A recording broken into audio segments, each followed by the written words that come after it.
The old field cemetery held its secrets beneath a shroud of mist that slithered between ancient tombstones. On that Friday night, the moonlight cast a pale, sickly glow over the graves, creating shadows that seemed to move of their own accord.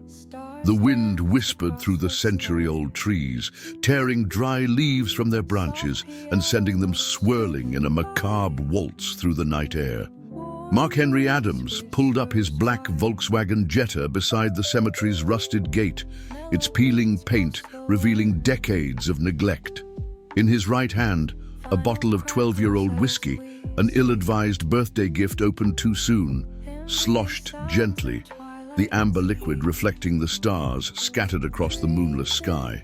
In the passenger seat, John Stevens shifted uneasily, his brown eyes scanning the eerie landscape beyond the fence. In the back seat, Peter Sanders and Ryan Mitchell exchanged worried glances. The three childhood friends knew Mark's temper all too well, especially when he drank, but this time he seemed determined to cross a line that should never be crossed. "You're all a bunch of cowards," Mark sneered, his drunken voice slicing through the night like a dull knife. "Believing in ghost stories like scared little kids. That's why this town never moves forward. Everyone's stuck in stupid superstitions." The cemetery stretched before them like a grotesque maze of weathered headstones and statues worn down by time. At its center, looming even after a century of abandonment, stood the tomb of Colonel Augustus Mitchell, the cruel landowner who had terrorized the region in the late 19th century. Tales of his cruelty still echoed through the town's bars, passed down from generation to generation as a solemn warning. "Mark, this is insane," Peter cautioned, his voice trembling slightly as he adjusted his thin-rimmed glasses. "Some things are better left alone. My grandmother always said the Colonel's tomb isn't like the others. There's something wrong with that place." "Your grandmother was a superstitious old lady," Mark scoffed, taking another swig from the bottle. "Like everyone else in this pathetic town. You know why I don't believe in this crap? Because if ghosts were real, this place would be crawling with them. And look, nothing. Just old rocks and bedtime stories for scared kids." John stepped out of the car, shivering as the cold night air wrapped around him. "Mark, you've made your point. Let's go. This place creeps me out even in broad daylight." But Mark was already climbing over the gate, his loud, mocking laughter echoing disturbingly across the cemetery. The sound seemed to stir something in the air, a nearly palpable tension that made the hairs on the back of Ryan's neck stand on end. "I'll show you how to deal with ghosts," Mark shouted, staggering between the graves. "Especially old farmers who think they can still scare people even after they're dead." The three friends exchanged uneasy glances, a heavy sense of foreboding settling in their chests. Something told them this night would change their lives forever. Colonel Augustus Mitchell's tomb stood out among the others, like a scar on the face of the cemetery. It was an imposing Gothic structure, adorned with marble angels whose expressions had been warped by time and decay. Dark green moss clung to the stone, and deep cracks slithered across its surface like veins in a dying body. The moonlight partially illuminated the worn inscription, "Here lies Colonel Augustus Mitchell. May God have mercy on his soul." Below, in smaller, almost illegible letters, 1832-1899. The rest had been eroded by time, but a few words remained visible. "Sins" and "Divine Justice." Mark staggered toward the tomb, his shadow dancing across the stained marble in the moonlight. The scent of damp earth and decaying vegetation filled his nostrils, mingling with the sweet sting of whiskey on his breath. "Relax, guys," he called out to his friends, who still hovered near the gate. "I'm just gonna have a little chat with our dear Colonel." Ryan took a step forward, his voice tense. "Mark, for God's sake, let's go. This place, something's off." "Off?" Mark laughed, swaying slightly. "The only thing off is you guys believing in this nonsense. Here, let me show you what I think of these stories." With a drunken smirk, he unzipped his pants and began urinating on the tomb, the liquid trickling down the ancient stone and seeping into the cracks in the marble. "Hey, Colonel," he shouted, his voice ringing through the graveyard in a way that sent a chill down John's spine. "What do you think of this? Still scaring people down there? Or are you too busy burning in hell?" That's when the first sound came. A dull thump, like something knocking rhythmically against the earth beneath his feet. Thump, thump, thump. It had a hollow quality, as if it came from deep below the surface. The wind shifted abruptly. What had been a gentle breeze turned into an icy gust, making the trees moan in anguish. The dry leaves around the tomb began to swirl in circles, caught in an unseen vortex. John felt it first. A chill that started at the base of his spine and crept slowly upward, making every hair on his body stand on end. It was as if something had changed in the air, as if reality itself had subtly, fundamentally shifted. "Mark," he called, his voice unsteady. "I think we should leave." But Mark wasn't listening. His eyes were locked onto the tomb, where something impossible was happening.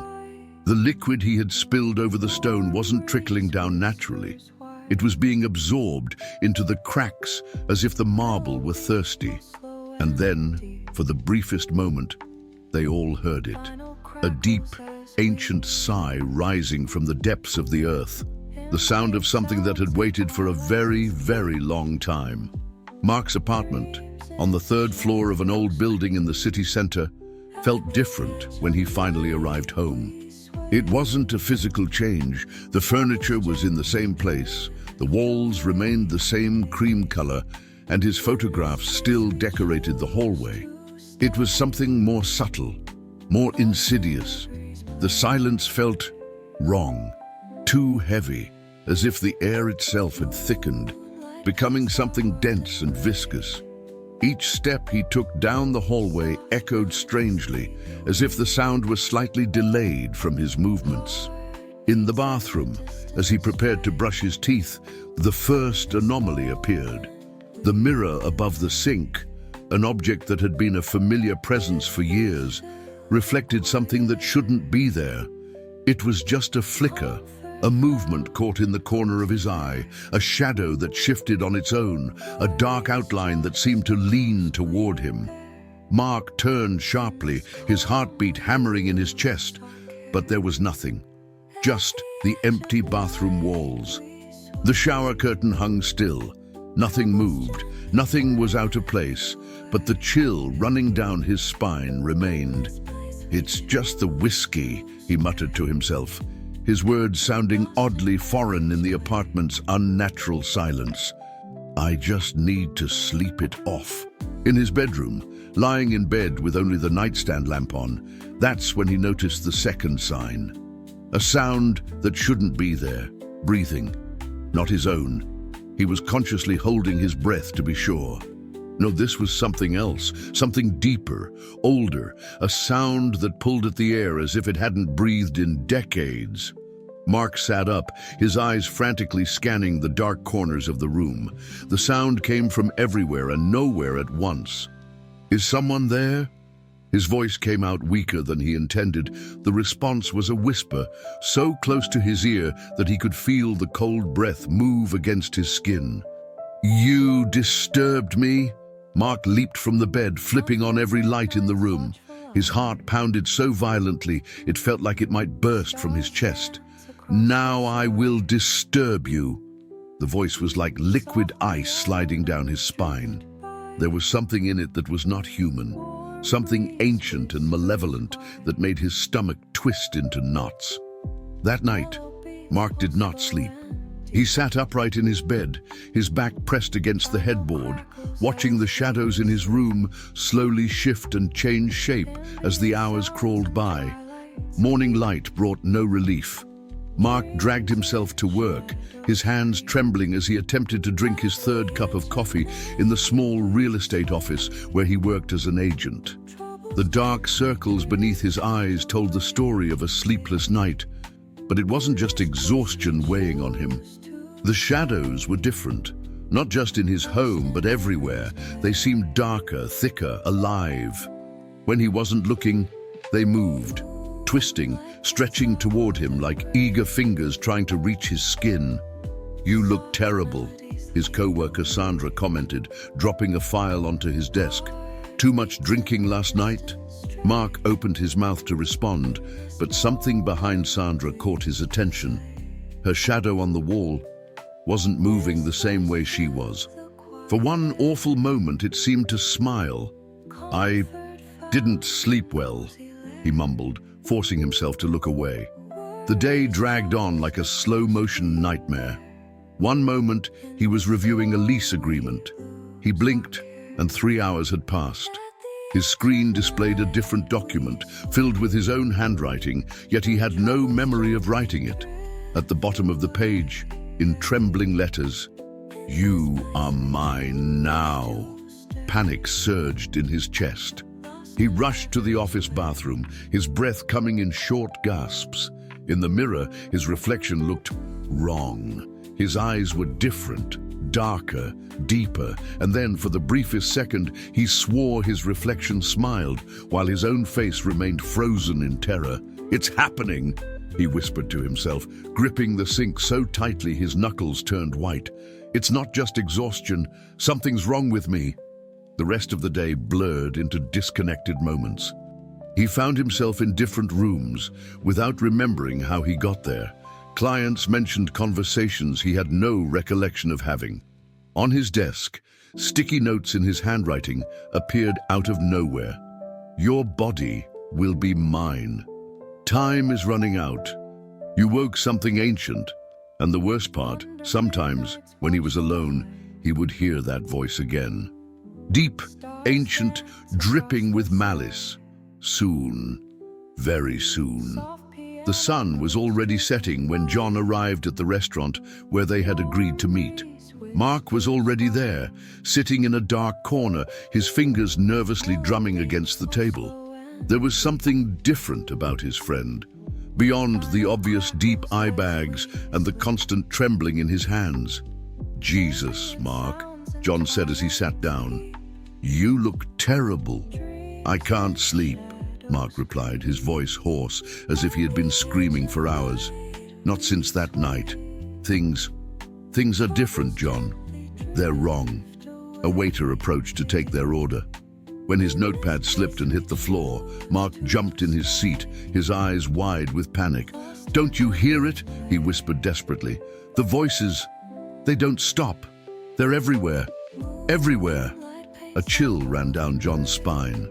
For just a brief moment, he thought he had heard something too, a distant murmur, as if someone was whispering incomprehensible words directly into his ear. "Mark, you need to calm down," he tried to reason, but his own voice wavered.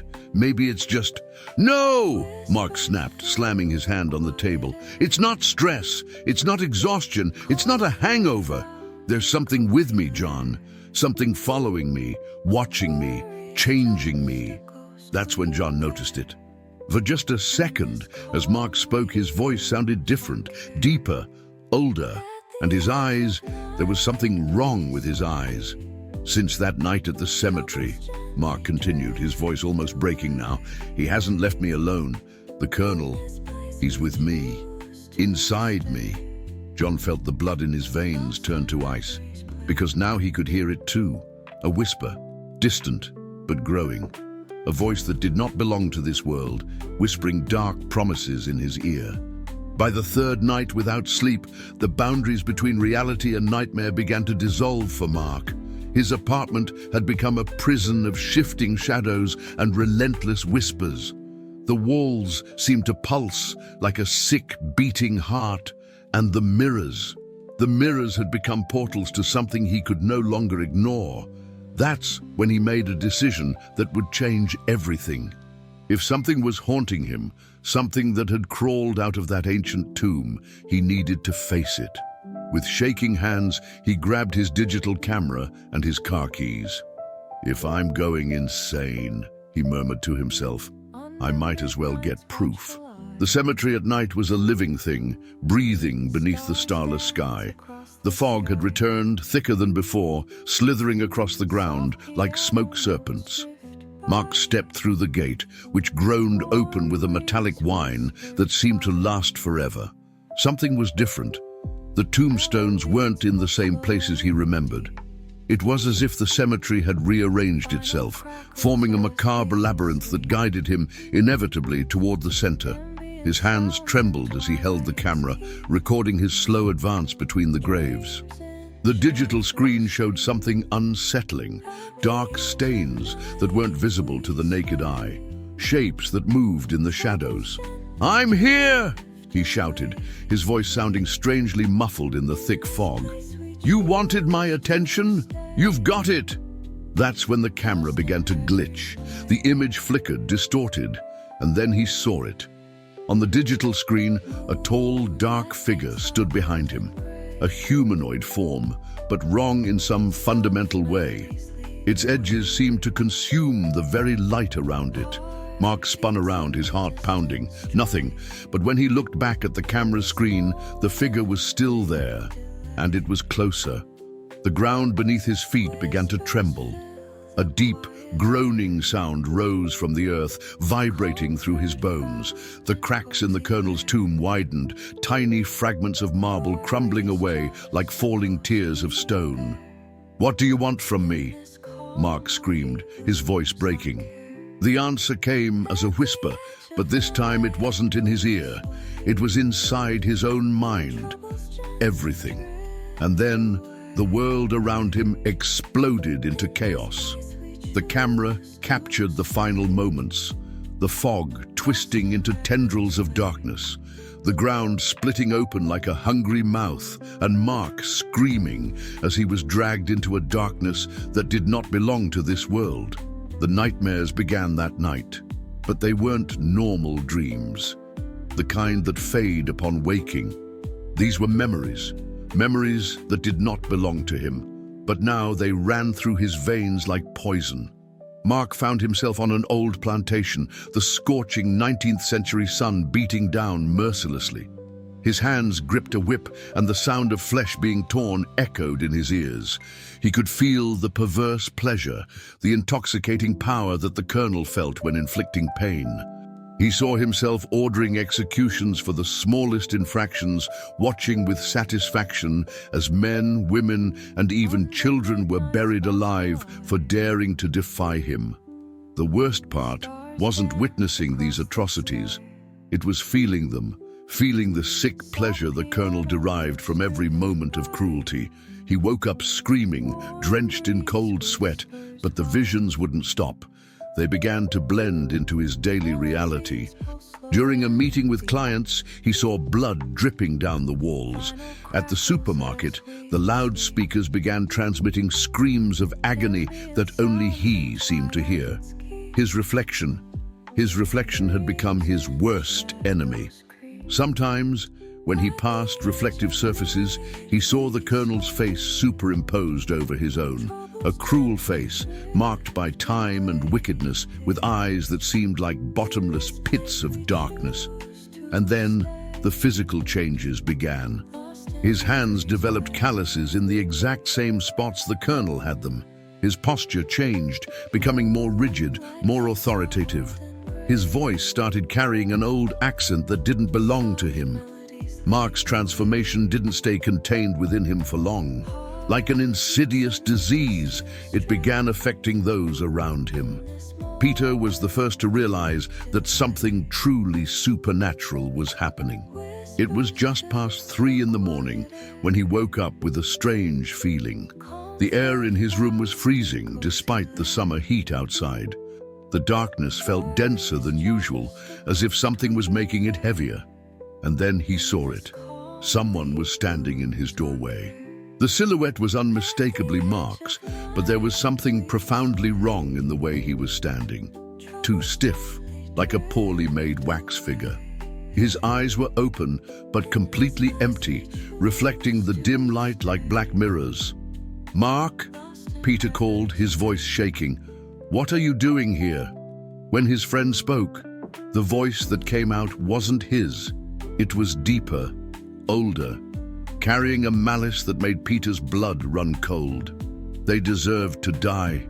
the colonel's voice said through Mark's lips. All of them deserved it. And so do you. Peter reached for the bedside lamp with trembling hands. When the light filled the room, Mark blinked in confusion, looking around as if he didn't know where he was or how he had gotten there. Peter, what am I doing here? But the terror of that night was just beginning. The next morning, Ryan showed up at work with deep scratches on his back, 3 parallel lines that looked like they had been made by enormous claws. I dreamed that something was dragging me through the cemetery, he explained, his voice heavy with fear.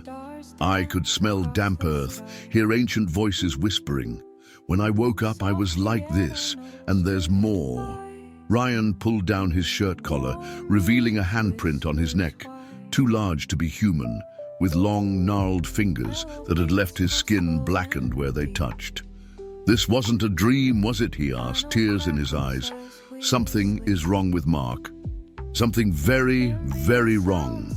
John, who had been trying to hold on to some rational explanation, could no longer deny it. The night before, he had woken up to the sound of heavy footsteps in his hallway, the distinct clinking of old boots with spurs. When he finally gathered the courage to check, he found muddy footprints on the floor. Upon closer inspection, the dried mud was mixed with bone fragments. We need to do something, John said, his voice urgent. Whatever's happening to Mark is spreading. It's like something is using him as a gateway into our world. But what can we do? Peter asked, nervously adjusting his glasses. This isn't something the police or doctors can fix. It's something supernatural. That's when Ryan remembered something his grandmother used to talk about. A woman who lived on the outskirts of town, a young woman who had inherited ancient knowledge from her family. Helena, he said, his eyes lighting up with a faint glimmer of hope. Matilda's granddaughter, the old healer. People say she knows how to deal with things like this. The 3 friends exchanged glances, weighing their options. The distant sound of thunder cut through the silence, as if the sky itself was responding to their conversation. We don't have a choice, John concluded. If we don't do something soon, we could lose Mark forever. And maybe not just him. Helena's house stood on the outskirts of town, where paved streets gave way to dirt roads. It was an old 2-story structure, surrounded by a garden where medicinal herbs and strange flowers grew in apparent disorder. Charms and crystals hung from the trees, tinkling softly in the breeze. John parked the car in front of the wrought iron gate. A thin, unnatural mist hovered over the garden, despite the afternoon heat, as if the property existed in its own bubble of reality. Before they could knock, the door opened. Helena was younger than they had expected. She couldn't have been more than 30. Her dark eyes, however, carried an ancestral knowledge that made the 3 friends feel like children before her. I was expecting you, she said, her voice surprisingly normal for someone who seemed to have stepped out of a mystical tale. Come in, the tea is ready. The interior of the house was a fascinating mix of antiquity and modernity. Ancient books shared space with a laptop on the living room table. Dried herbs hung from the ceiling beside a smart TV. The scent of incense blended with the aroma of freshly brewed coffee. You have no idea what you've done, Helena said as she poured a purple-colored tea into antique porcelain cups. Her hands trembled slightly. That tomb, it's not just an ordinary grave. What do you mean? Peter asked, watching in fascination as the liquid in his cup changed color when stirred. Helena stood up and walked over to a bookshelf filled with old books. She pulled out a dark, leather-bound volume, its pages yellowed with age. Colonel Augustus Mitchell's tomb is a seal, she explained, opening the book to a page marked with a red ribbon. After his death, the families of his victims found no peace. The evil he had done was too great to simply be buried. The pages of the book displayed strange symbols and detailed illustrations of rituals. On one of them was a portrait of the colonel, a tall man with an angular face and eyes that seemed to pierce the soul, even through the paper. My grandmother was part of the ritual, Helena continued, along with 7 other women from the town. They performed an ancient ceremony, not just to trap his soul in the earth, but to prevent his evil from continuing to poison the world of the living. So what happened when Ryan couldn't finish the sentence. When he desecrated the tomb, he broke the seal, Helena answered, her face pale in the candlelight. The candles, they hadn't seen her light. And now, the Colonel's spirit is free, but he needs a body, and he chose your friend. The silence that followed was heavy as lead. Outside, the wind began to pick up, making the charms hanging from the trees chime in a discordant melody. "Is there anything we can do?" John asked, his voice barely a whisper. Helena shut the book with a dull thud. "Yes, but it won't be easy. And we need to act fast. The longer we wait, the less of your friend Mark remains, and the stronger the Colonel becomes." At that moment, as if to emphasize her words, all the candles in the room flickered at once. For a split second in the shadows cast on the wall, it seemed as if a tall figure wearing an old-fashioned hat was watching them. "The Colonel's spirit is trying to fully possess Mark," Helena explained, lighting more candles as distant thunder rumbled, announcing a storm that seemed to follow them. "The visions he's having aren't hallucinations, they're memories. The Colonel is transferring his essence into him, gradually taking control." The young mystic began arranging objects on an old wooden table. Dark crystals, dried herbs with a sharp, pungent scent, and an oval mirror framed in tarnished silver. The gaps in Mark's memory, the moments of unexplained rage, the pleasure he's begun to feel from other people's suffering. "They're not coincidences," she continued. "The Colonel is erasing who Mark is and replacing him with himself." John felt a shiver as he remembered the last time he had seen his friend, the way Mark had looked at people, as if they were insects he wanted to crush. "There's something I don't understand," Peter said, nervously adjusting his glasses. "Why did the Colonel choose Mark? Surely others have disrespected his tomb before." Helena picked up the mirror, her hands trembling slightly. "Because Mark was perfect. Arrogant, skeptical, with a potential for cruelty that even he didn't recognize. The Colonel saw himself in him. He just needed a push in the right direction." The surface of the mirror began to fog up, as if touched by an icy mist. Helena held it up in front of them. "Look," she commanded.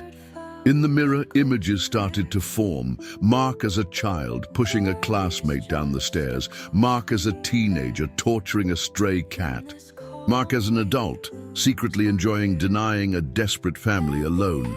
"The evil was already there," Helena whispered. "Small, controlled, but present. The Colonel just fed it." Ryan took a step back, horrified. "No, Mark isn't like that. He's our friend. We all have shadows in our souls," Helena replied, her dark eyes reflecting the candlelight. "But the Colonel is turning those shadows into something monstrous. If we don't stop him, Mark will become something even worse than the Colonel himself, because he will have the Colonel's ancient evil combined with modern knowledge." A particularly strong thunderclap made the windows of the house rattle. Outside, the streetlights began to flicker. "What can we do?" John asked, his voice shaking. Helena stood up and walked to an old dresser. From a drawer, she pulled out a yellowed parchment covered in strange symbols. "We need to perform a ritual," she explained, "on the new moon, when the barrier between worlds is thinnest. We have to take Mark back to the cemetery and—" Her voice was cut off by a sharp sound. All the teacups on the table cracked simultaneously. The purple liquid seeped out, forming a pattern that for one terrifying moment looked like a smiling face. "He knows we're planning something," Helena whispered, her face pale, "and he won't make it easy for us." The following days were a whirlwind of dark preparations. Helena's apartment had turned into a mystical operations center, the air perpetually heavy with the scent of burning herbs and exotic incense. "The ritual has to be perfect," she explained as she carefully drew intricate symbols on the floor with consecrated chalk. One mistake, and we could make everything worse, give the Colonel even more power over Mark. John watched, both fascinated and horrified, as she prepared protective amulets for each of them. Small leather pouches filled with a mixture of herbs, crystals, and, most disturbingly, what appeared to be fragments of ancient bones. "They're the remains of the Colonel's victims," Helena confirmed, noticing his gaze. "They want justice as much as we do.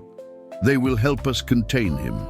Peter spent his days researching the town's historical archives, uncovering increasingly disturbing details about the Colonel. "He didn't kill just for cruelty," he reported, his face pale over the yellow documents. "It was something more ritualistic, as if he were accumulating power through the suffering of others." Ryan, on the other hand, kept watch over Mark, a task that was becoming more dangerous by the day. "He's different every single day," he reported during one of their meetings. "Yesterday I saw him talking to a homeless man. He was smiling, the way a cat smiles at a mouse." The new moon was approaching, and with it, their only chance to save their friend. Helena was clear about the risks. "You'll have to face him on the spiritual plane," she explained, lighting black candles in a specific pattern. "You'll see and feel things your minds weren't made to process. You might go mad. You might die. And if we fail..." "If we fail," John asked, dreading the answer. "If we fail, the Colonel won't just be limited to Mark anymore. He'll have access to all of us, and through us, to the rest of the world." The night before the ritual, Helena gathered them for final preparations. The air was thick with anticipation, and even the city's usual sounds seemed muffled, as if the world itself were holding its breath. "Remember," she said, her voice grave, "no matter what you see tomorrow night, no matter what you hear or feel, stay focused. The Colonel will try to deceive you, to use your memories and fears against you. He will show you things that will make you wish you were dead." Distant thunder punctuated her words, and the shadows on the walls seemed to shift on their own. "But above all," she continued, her eyes reflecting the candlelight, "do not believe anything Mark says or does, because tomorrow night, it might not be him anymore." The silence was absolute. Not even the crickets or the wind dared to make a sound. At the center of the cemetery, they found Mark. He stood in front of the Colonel's tomb, perfectly still. When he turned to face them, his eyes were bottomless pits of darkness.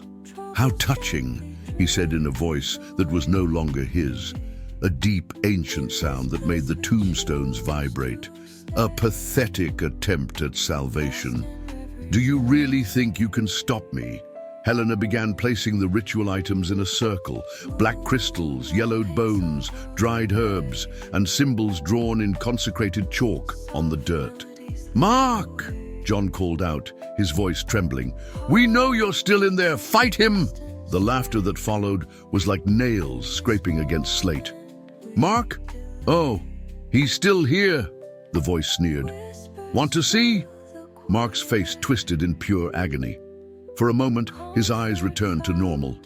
"Help me!" he screamed in his own voice, blood streaming from his eyes.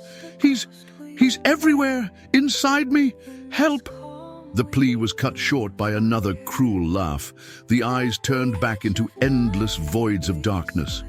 "Pathetic, isn't it?" The Colonel's voice returned. "How he still fights, how he still has hope." Helena began chanting in an ancient language, her voice echoing supernaturally through the cemetery. The air grew dense, electric. The candles flickered violently. That was when the true horror began. The ground beneath their feet cracked like thin ice. From the fissures, a darkness deeper than the night itself emerged, a substance that seemed to devour light. It began taking form, rising behind Mark like a monstrous shadow. It was the Colonel in his true form, an entity of pure malevolence, its shape undefined except for its eyes, endless voids that seemed to consume the soul of anyone who dared look into them. "You dare challenge me?" a voice thundered, as if coming from the depths of hell. "I who have fed on terror and agony for generations." The air exploded with visions of the past, ghosts of the colonel's victims materializing around them, their faces frozen in eternal agony. The stench of blood and death became unbearable. Helena continued the ritual, her voice unwavering despite the supernatural chaos. The symbols on the ground began to glow, a bluish light forming a barrier between them and the horror taking shape before them. "Your pathetic tricks cannot contain me," the entity roared. "I am eternal. I am the very evil that dwells in the hearts of men." The darkness expanded, tendrils of shadow whipping through the air like furious serpents. One of them pierced through Ryan's shoulder, and he screamed as the cold grip of death spread through his body.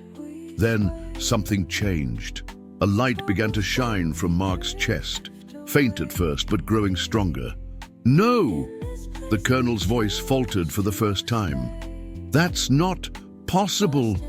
The light radiating from Mark's chest grew in intensity, a pure golden color that made the shadows recoil. His voice, when he spoke, was a strange blend, as if two people were speaking at once. "I understand now," he said, his words echoing with an unnatural resonance.